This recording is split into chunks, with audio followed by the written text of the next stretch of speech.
Je salue tous ceux qui nous écoutent, les internautes, les followers, les sympathisants, ceux qui sont connectés. Et si vous y êtes déjà, s'il vous plaît, partagez, partagez, partagez, sans modération. Partagez à tout le monde le lien, la page, afin que le maximum de personnes nous écoutent et soient bénies. Bonsoir Bishop, bonsoir Maman Laurette, bonsoir aux dirigeants, bonsoir à l'équipe dirigeante de la Jeunesse d'Alliance ABMCI, Jeunesse d'Alliance Monde. C'est ça Bishop? J'espère que c'est la Jeunesse d'Alliance Monde, voilà, plus que c'est les églises ABMCI Monde. C'est un nom que j'aime bien.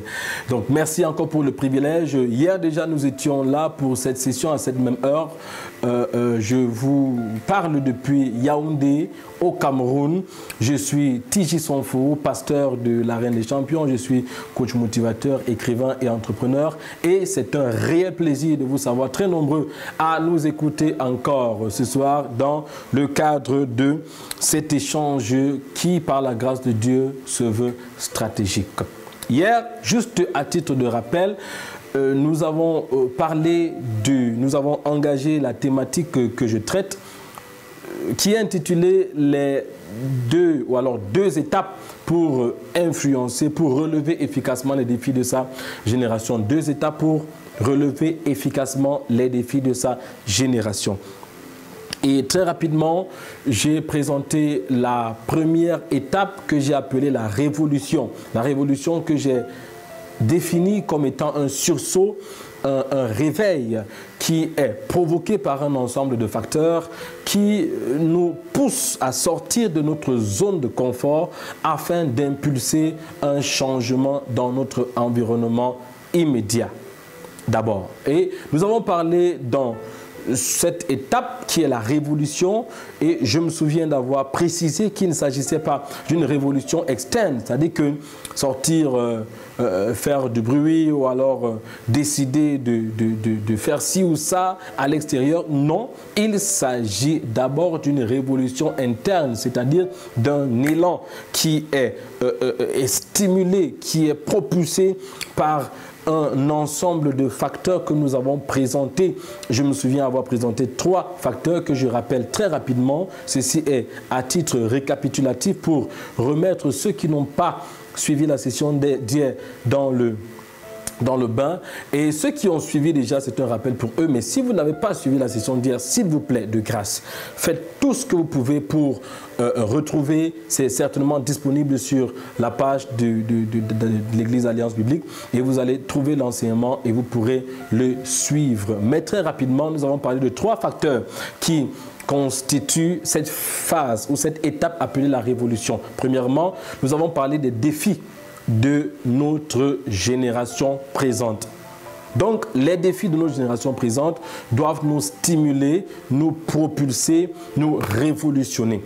Deuxièmement, nous avons parlé du mépris des générations précédentes en utilisant pour cas de figure David, qui se retrouve au champ de bataille et est méprisé par ses frères aînés. Nous avons également parlé du mépris des situations contraires ou de l'adversité.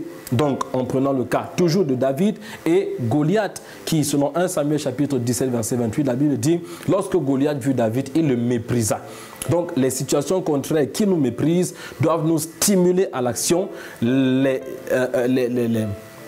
L'adversité qui nous méprise doit nous stimuler à l'action. Et parlant des situations contraires, il est évident qu'elles sont pléthorique autour de nous. Il y a une armada, une pléthore de situations contraires à notre alliance, contraires à notre évolution, contraires à nos rêves, contraires à nos projets.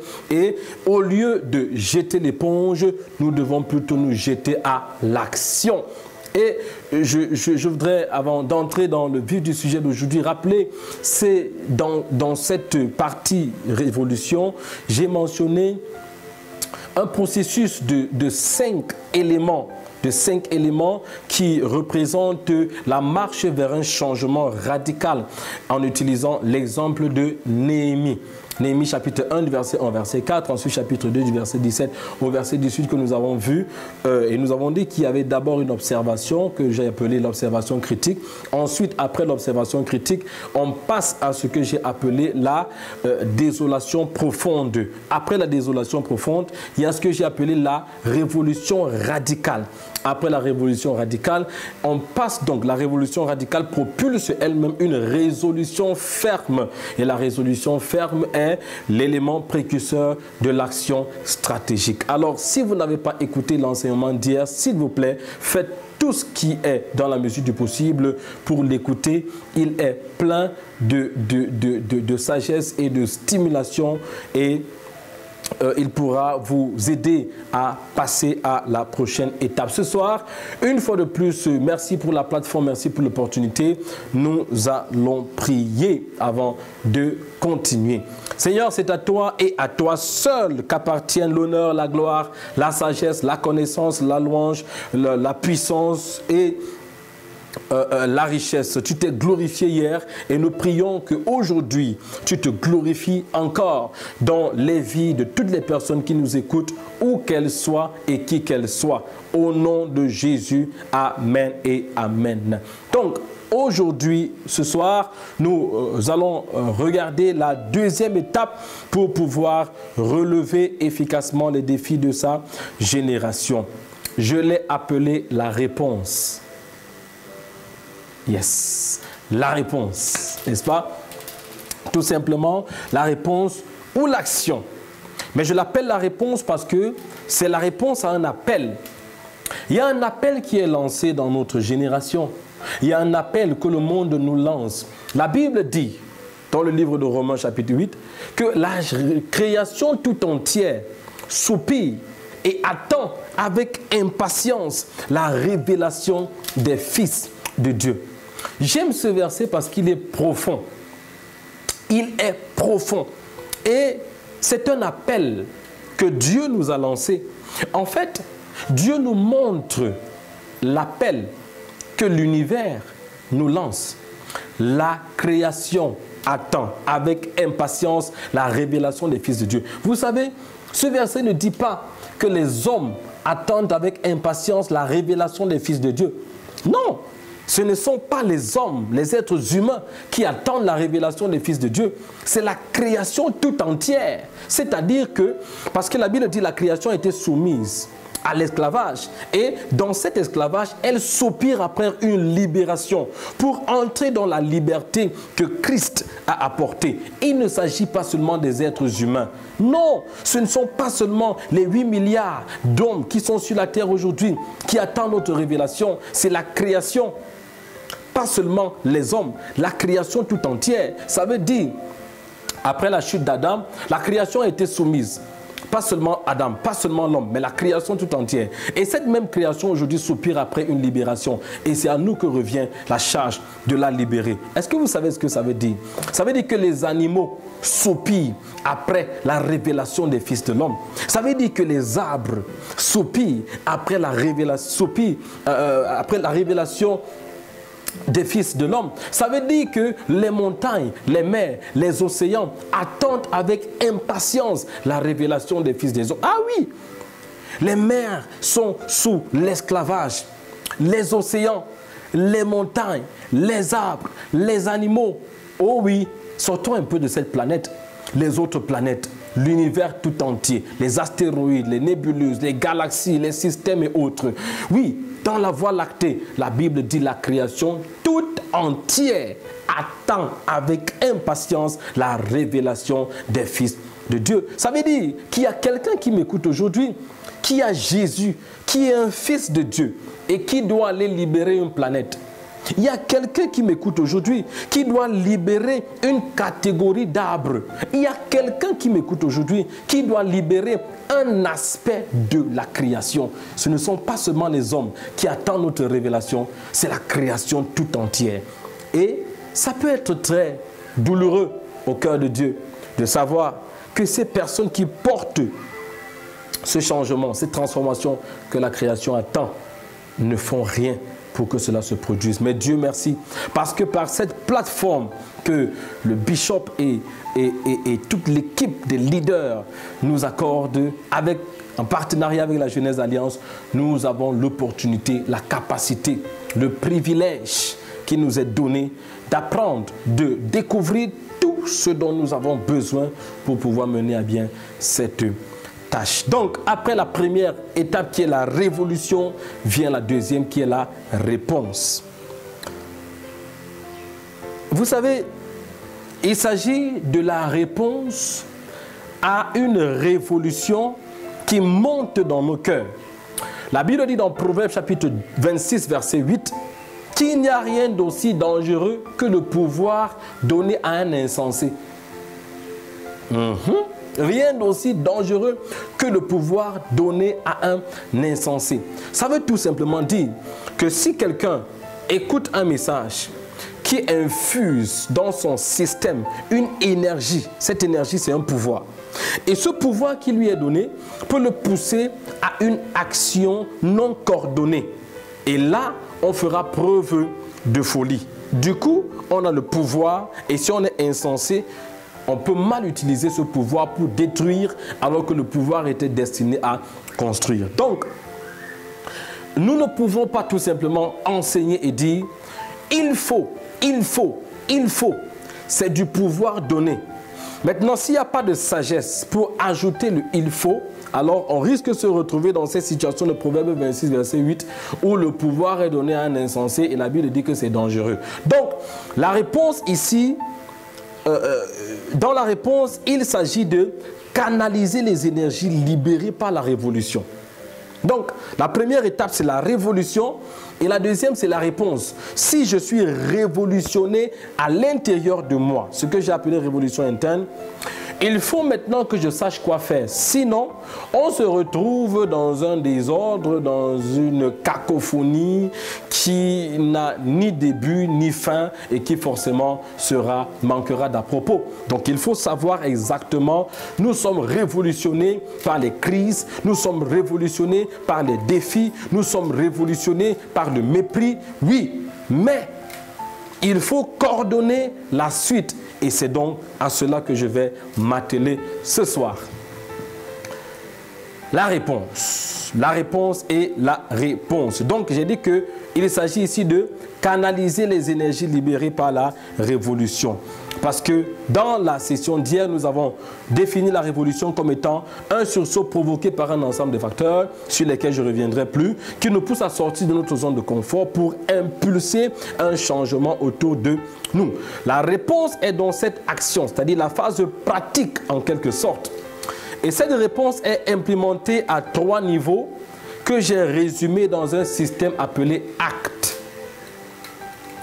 3 niveaux dans la réponse que j'ai appelé ACT. ACT A-C-T. Donc, c'est cela que je vais présenter très brièvement et très rapidement.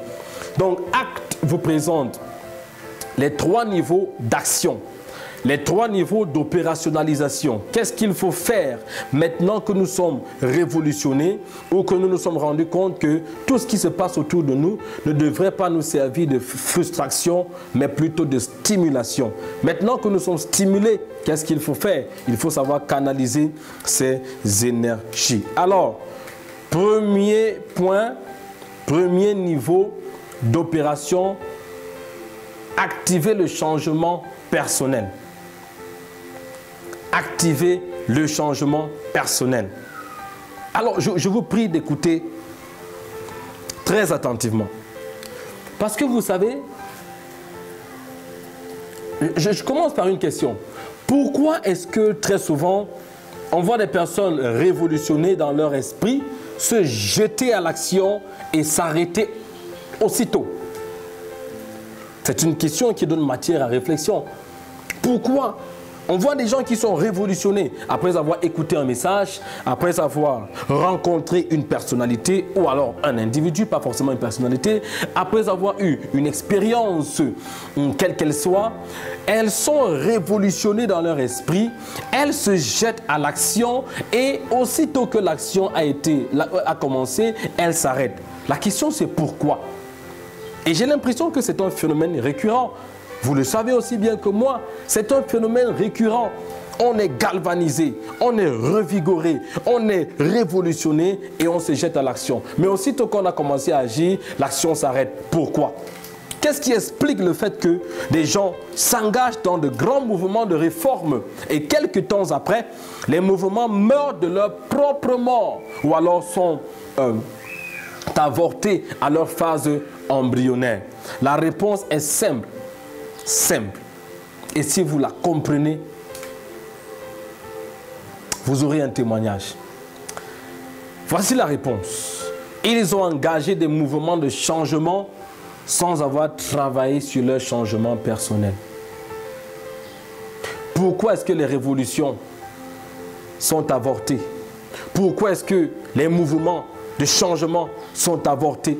Pourquoi est-ce que les gens s'engagent dans de grandes actions après avoir écouté de grands messages? Et très tôt,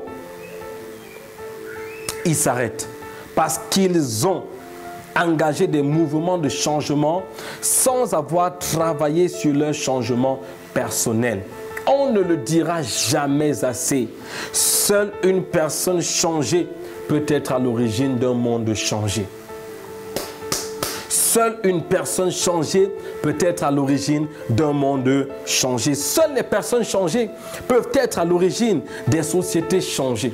Seuls des Ivoiriens changés, seuls des jeunes Ivoiriens changés peuvent être à l'origine d'une Côte d'Ivoire changée. Seuls des Congolais changés, seuls des Gabonais changés, seuls des Américains, des Français, des Chinois, des Camerounais, des Sénégalais, seules des personnes changées peuvent être à l'origine des sociétés changées. On ne dira jamais assez. Johnson Spencer disait ceci: une organisation change lorsque suffisamment de personnes au sein d'elle changent. Une organisation change lorsque suffisamment de personnes au sein d'elle changent. Donc si suffisamment de personnes dans votre église changent, si suffisamment de personnes dans votre mouvement, vous êtes dans un mouvement de la jeunesse, l'évangélisation, de la musique, de la communication, mouvement de l'entrepreneuriat, mouvement je sais pas, du développement économique. Je parle là maintenant des assemblées locales. Vous êtes dans une assemblée locale, si le maximum de personnes dans votre mouvement change, le mouvement va changer. En termes d'assemblée, si le maximum de personnes dans votre assemblée locale change, l'assemblée locale va changer. En termes de société, si le maximum de personnes dans votre société change, la société va changer. Et si le maximum de personnes dans une nation change, la nation va changer. Mais le maximum de personnes, c'est qui? C'est qui le maximum de personnes? Il y a un principe dans la Bible que j'appelle le principe de quiconque. Quiconque. Jésus dit, quiconque veut me suivre. Il dit, quiconque met la main à la charrue. Il dit, quiconque rejette frères et sœurs, ne rejette frères et sœurs et mère et père et terre. Il dit, quiconque me sert, mon Père l'honorera. Et là où je serai, mon serviteur sera également. Luc 6, 62, Jean 12, 26 et tout le reste. Alors, le principe de quiconque veut que l'individu soit le point de départ du changement. Le principe de quiconque veut que l'individu soit le point de changement de tout, soit le point de départ de tout changement. Écoutez, aucune révolution n'a commencé par un groupe. Aucune révolution n'a commencé par un groupe. Aucune révolution. Toutes les grandes révolutions qui parsèment le paysage de l'histoire ont commencé par un individu. La Révolution française, la Révolution américaine, les révolutions économiques, les révolutions bancaires, les révolutions politiques. Pensez à la lutte contre la ségrégation raciale. Pensez à la lutte pour les indépendances, aux luttes pour les indépendances. Aucune grande révolution n'a commencé par un groupe. Toutes les grandes révolutions ont commencé par des individus. Et quand vous rentrez dans la Bible, Genèse chapitre 1, Si vous lisez vos Bibles dans Genèse chapitre 1, à partir du verset 1, vous voyez, la Bible dit, au commencement, Dieu créa les cieux et la terre était informe et vide, il y avait des ténèbres sur la surface des eaux, et l'Esprit de Dieu se mouvait au-dessus des eaux, et Dieu dit que la lumière soit, et la lumière fut, et Dieu vit la lumière, que la lumière était bonne, et Dieu sépara la lumière des ténèbres, Dieu appela la lumière jour, et les ténèbres il appela nuit. Genèse chapitre 1 du verset 1 au verset 5. Remarquez ceci, si vous continuez la suite, si je continue à citer jusqu'au verset 26, vous allez vous rendre compte qu'au verset 26, la Bible dit, et Dieu dit, faisons, pluriel. Chapitre 1 à partir du verset 1. Au commencement, Dieu créa. C'est vrai que dans la terminologie grecque, le Dieu, c'est Elohim, c'est la multitude, mais c'est Dieu qui crée. Et la Bible dit, Dieu créa, Dieu vit, Dieu fit. Dieu créa, Dieu vit, Dieu fit. Dieu créa, Dieu vit, Dieu fit. Mais au verset 26, la Bible ne dit pas que Dieu créa l'homme, mais la Bible dit, et Dieu dit, faisons. Vous savez quoi? C'était déjà un message depuis le premier chapitre des Écritures. Dieu nous disait, aucune révolution ne commence par un groupe de personnes. Dieu, à partir du premier verset, la Bible ne dit pas, et Dieu dit, faisons la terre. La Bible ne dit pas, et Dieu dit, faisons les mers. La Bible ne dit pas, et Dieu dit, faisons la lumière. Non, Dieu dit, et Dieu vit, et Dieu fit. Donc Dieu dit, il fit, il vit.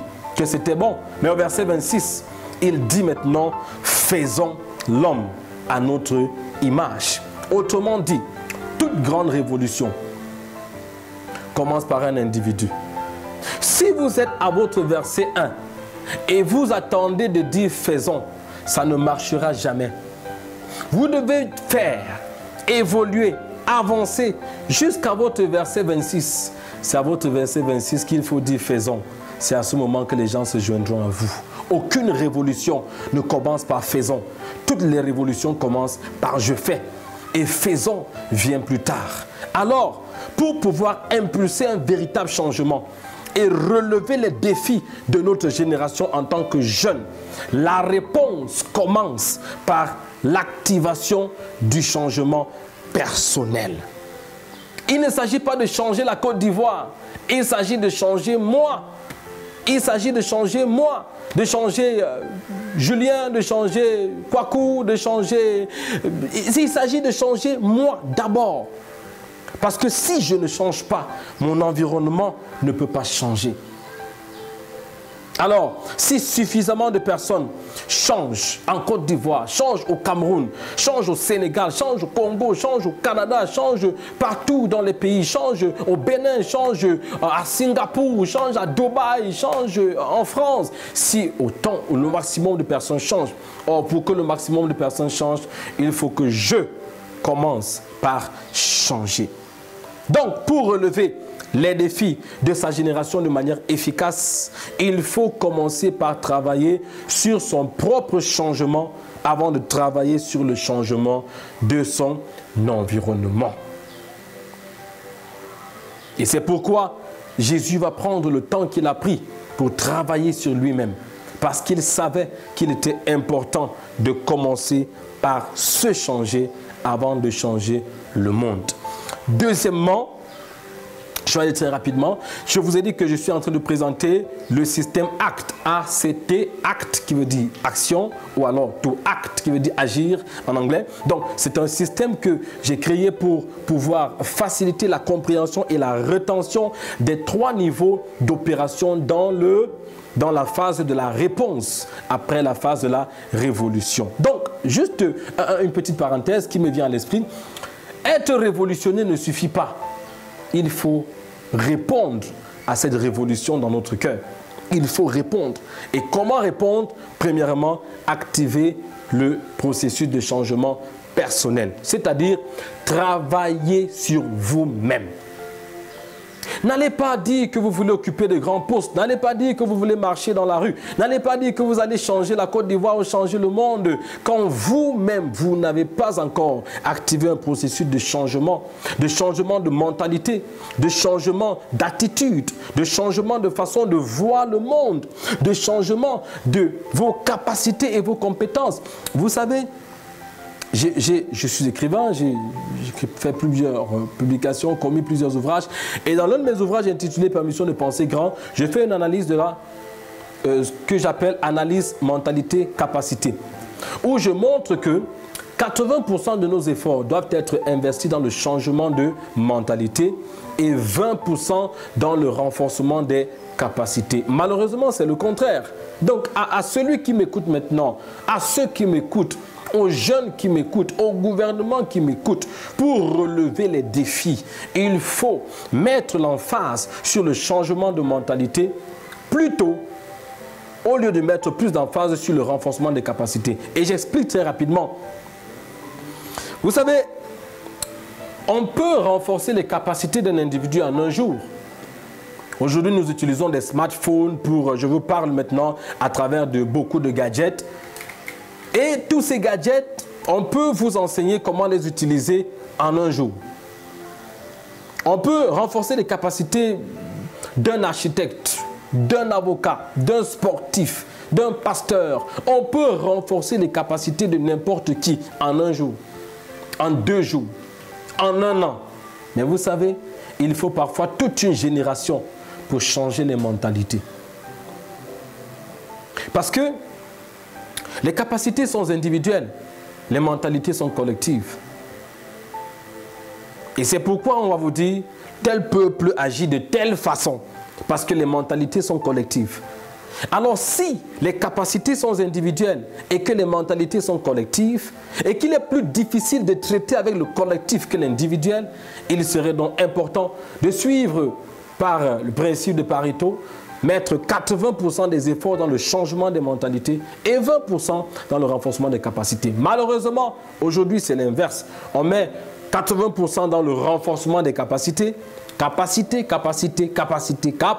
séminaire, formation, capacité, et 20% seulement dans le changement des mentalités. Et on a le résultat qu'on a aujourd'hui. Alors, chers jeunes qui m'écoutent de par le monde, pour pouvoir changer la tendance, il faut changer l'approche. Ne suivons pas les moules dans lesquels nous avons grandi. Il est temps de changer de moule, de changer de modèle.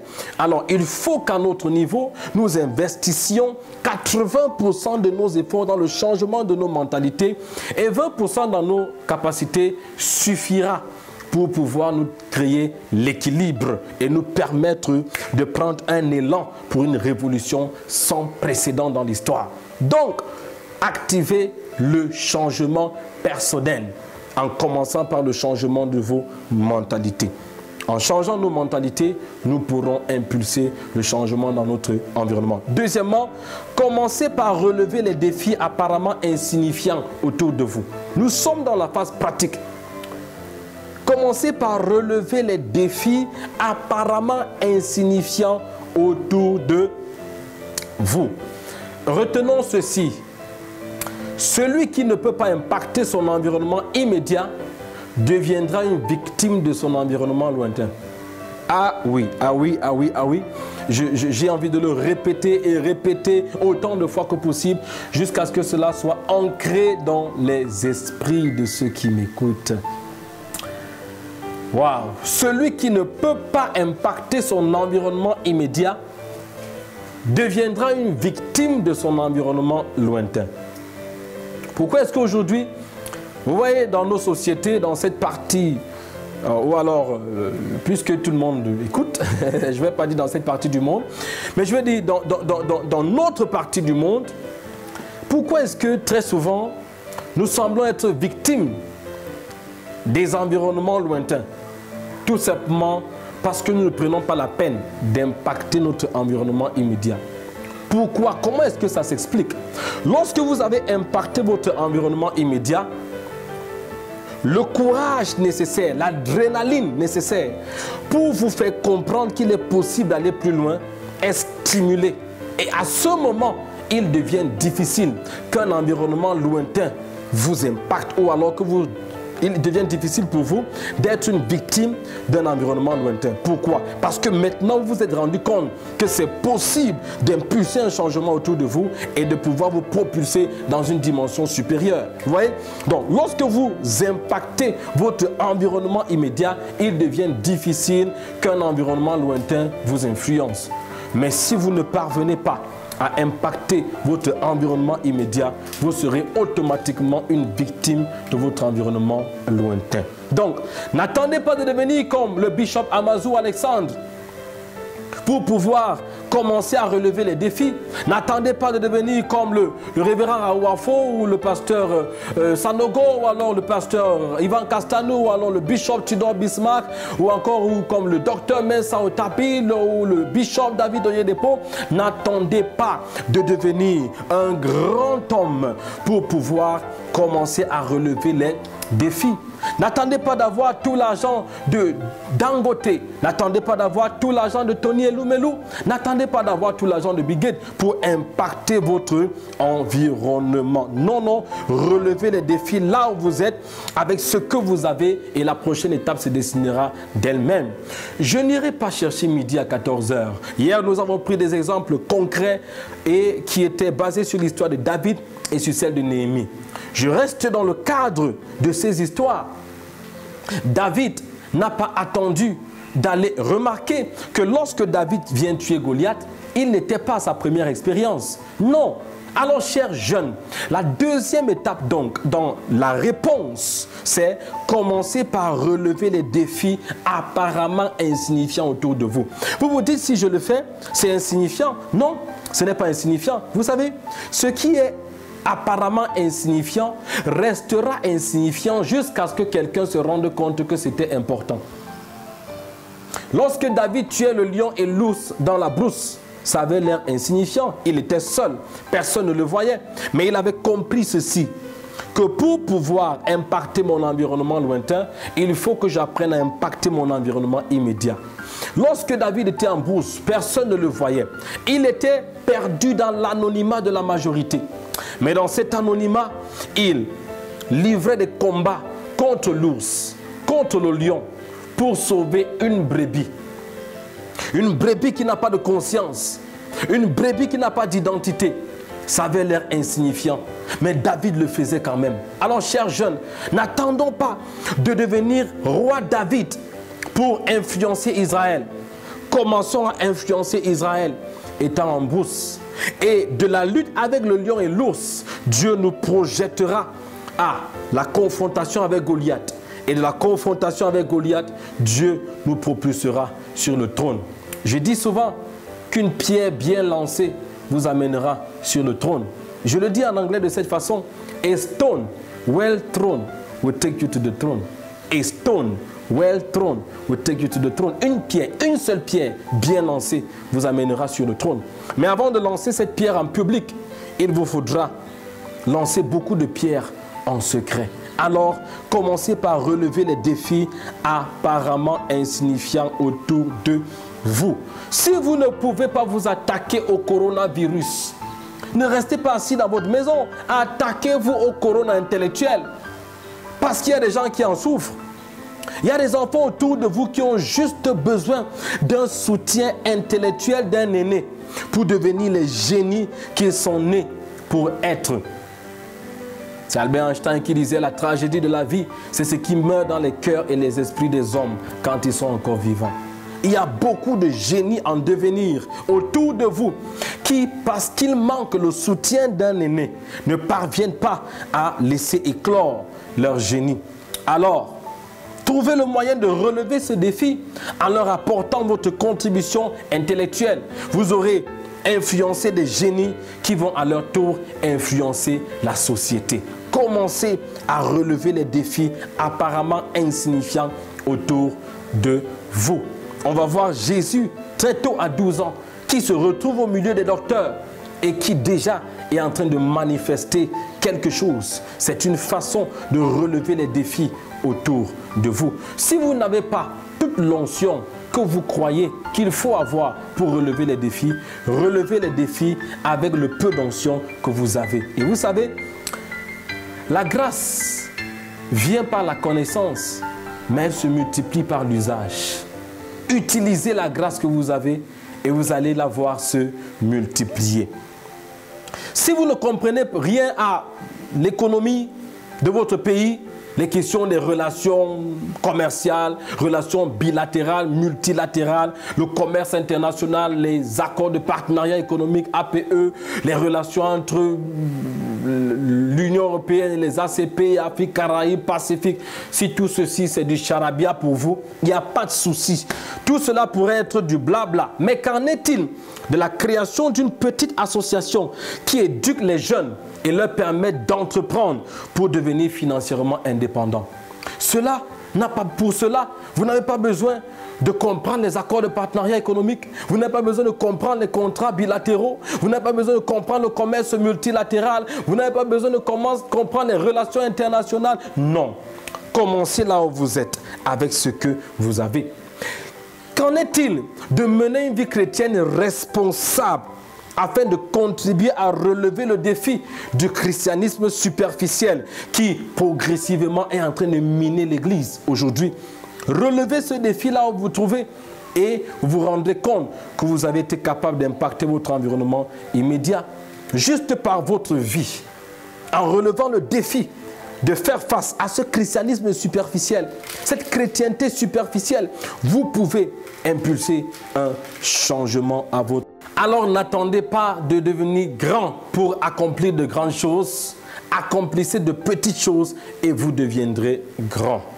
Troisième chose et dernière, tenez bon, même si vous ne voyez pas encore des résultats. Très important. Tenez bon, parce que la première étape, ou alors le premier niveau d'opération dans la réponse, c'est d'activer le changement personnel. Lorsque c'est fait, vous commencez à relever les défis apparemment insignifiants autour de vous. Sur le plan spirituel, sur le plan économique, sur le plan intellectuel, sur le plan social et autres.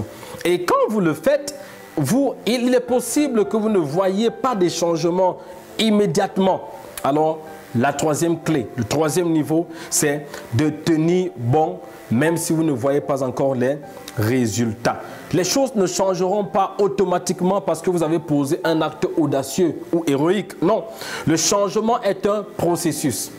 Le changement est un processus. Pour relever un défi, il faut y investir du temps. En fait, j'enseigne très souvent que le changement qu'une génération subit provient des efforts des générations qui lui ont précédé pour apporter le changement. Donc, autrement dit, commencez à relever les défis, même s'ils sont apparemment insignifiants, mais pensez en termes de génération. Dites-vous bien, même si je commence et que je ne vois pas des résultats, il faut que je tienne bon et que je continue à faire ce que je fais à mon niveau. Et je pourrai relever les défis de ma génération et des générations à venir. En résumé, voici les 3 niveaux d'action dans le système ACT. Premièrement, activer le changement personnel, c'est le A.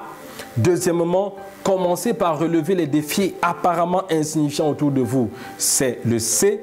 Et troisièmement, tenez bon, même si vous ne voyez pas encore des résultats. Donc, continuez à relever les défis autour de vous et à évoluer au fur et à mesure que Dieu vous expose aux opportunités qui se présentent. Et ça, c'est le T.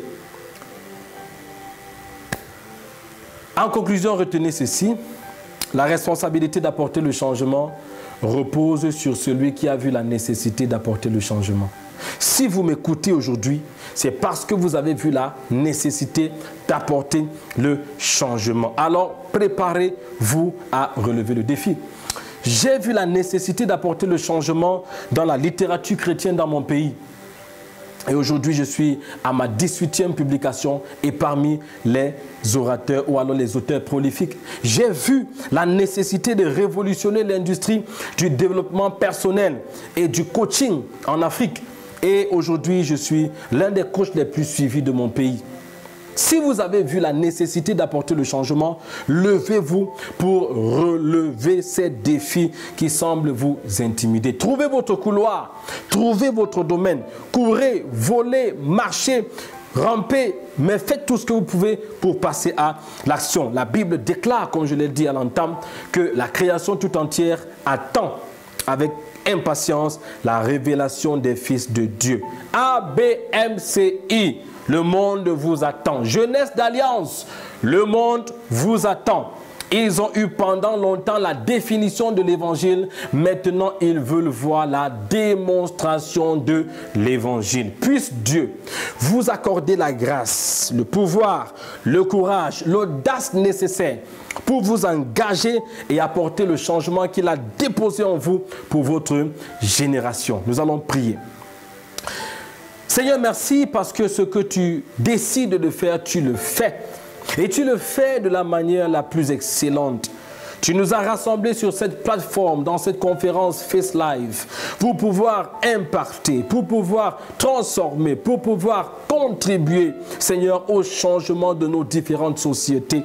Père, tu nous as parlé à toi, à qui toutes les œuvres sont connues de toute éternité. Chaque fois que tu as besoin de créer un changement, tu suscites un peuple, tu suscites un homme. Tu as suscité encore des hommes, tu as suscité des femmes, tu as suscité un peuple, tu as suscité une jeunesse, tu as suscité la jeunesse d'Alliance. Seigneur, je prie pour que chacun qui a écouté soit totalement révolutionné et passe de l'étape de la révolution à l'étape de la réponse. Merci Seigneur, parce que tu as exaucé, tu as écouté et au travers de cette conférence, de nouvelles vies, de nouvelles façons de voir, de nouvelles façons de se voir et de voir le monde sont créées. Seigneur, je prie pour le courage d'oser. Le courage d'oser relever les défis. Le courage d'oser lever haut l'étendard de Christ. Le courage d'oser faire face aux situations contraires à nos rêves et à nos visions. Merci de donner ce courage à chaque personne qui écoute de par le monde aujourd'hui. Au nom de Jésus. Gloire à ton nom. Béni sois-tu. Ce que tu as fait va rester permanent. Au nom de Jésus. Amen et amen et amen. Que Dieu vous bénisse. Une fois de plus, je ne finirai pas sans dire merci au bishop. Merci pour le privilège, merci pour l'opportunité, merci à toute l'équipe dirigeante, merci à BMCI. Je n'ai pas pu être là en présentiel, mais j'espère y être très vite parce que votre chaleur, vos louanges, à un moment j'ai voulu me lever pour danser un peu et puis bon voilà, j'étais tellement engagé dans le message que j'ai oublié que je voulais me lever pour chanter. Mais je crois que s'il y a une autre opportunité de vous parler, alors je serai... C'est dans cela de feu que vous avez avec ces piches que j'ai apprises quand j'étais là l'année dernière. Que le Seigneur vous bénisse. Une fois de plus, je crois fermement qu'une révolution s'est produite et que ce feu va continuer. Ainsi soit-il au nom de Jésus. Que Dieu vous bénisse. Je vous aime tous. Je salue tous les internautes, tous ceux qui nous ont suivis et je prie que vos vies qui ont été changées continue à être changé pour que vous soyez des instruments et des acteurs de changement au nom de Jésus. Amen, amen. Whatever happens, always remember you are the champion.